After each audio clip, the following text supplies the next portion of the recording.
রাধে রাধে, সবাই কেমন আছো? আশা করছি অনেক ভালো আছো।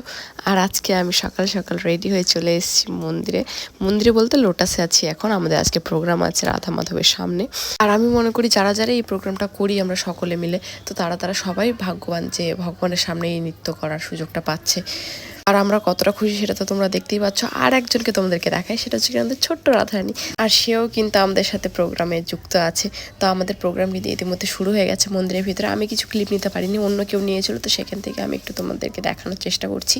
আর এই পদ্ম ফুলের সিনটা করার সময় কিন্তু আমরা সকলে খুব সাবধানে করেছি, কারণ মনে হচ্ছিল যে বাচ্চাটা যদি একটু ধাক্কা লাগে তো তার যদি কান্না করে ফেলে সেই মুহূর্তে। কিন্তু ভগবানের ইচ্ছাতে কান্নাকাটি কিচ্ছু হয়নি, আর প্রোগ্রামটা খুব ভালোভাবে হয়ে গেছে। আর আমরা সকলে মিলে প্রোগ্রামটা কমপ্লিট করে উপরে চলে এসেছি। এসে আমি লোটাসে এখানে ছোট রাধারানীর সাথে একটু খেলা করছিলাম, একটু গল্প করছিলাম।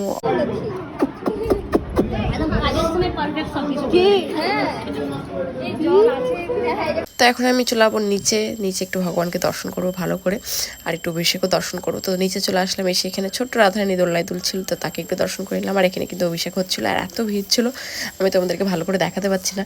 অভিষেক কিন্তু আমি একটু ফাঁক ফুট দিয়ে দর্শন করে নিয়েছি, কিন্তু প্রচণ্ড গরম ছিল আজকে, প্রচণ্ড গরম ছিল। আর এখানে ভক্তরা কিন্তু বসে কন্টিনিউয়াসলি কীর্তন করছে। তার বেশি দেরি না করে আমি বাইরে বেরিয়ে আসলাম, এত গরম লাগছিল সেই জন্য। তো বাইরে বেরিয়ে এসেও দেখছি এখানে এত ভিড়, কিন্তু কিছু করার নেই, আমি এখানে বসে বসে টিভিতে দেখছিলাম।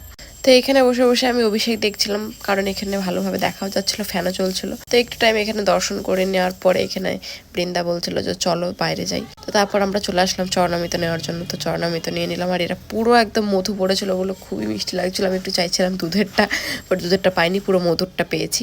তো এখান থেকে আমরা চলে আসলাম গীতাহন আমাদের প্রসাদের লাইনে। এসে আমরা লাইনে দাঁড়াতেই এখানে আবার লক্ষ্মী পড়ে গেছে ধাপ করে, এই যে দেখতেই পাচ্ছ এটা পুরো ভেঙে গেছে।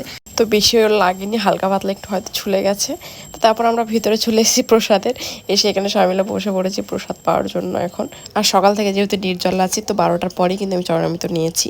নেওয়ার পরে তারপর এখন আমার জল তেষ্টা পাচ্ছে, কিন্তু এখনও জল দেয়নি। তো জল যখনই দিয়েছে তারপরে আমি জল খাচ্ছি। নাচ করার পরেই আমার জল তেষ্টা পেয়েছিল, বাট নির্জলে ছিলাম বলে আমি জল খাইনি। তারপর প্রসাদ পাওয়ার পরে এখন আমি চলে যাচ্ছি বাড়ি। আর এত সুন্দর ওয়েদারের মধ্যে কিন্তু রোদ্রটা একটু বেশি ছিল, বাট তাও ভালো লাগছিলো, যেহেতু গাড়ি চালাচ্ছিলাম আর হাওয়া চলছিল, তার জন্য খুব একটা কষ্ট হচ্ছিল না এই মুহূর্তে। খুব সুন্দর ওয়েদারটা লাগছিল।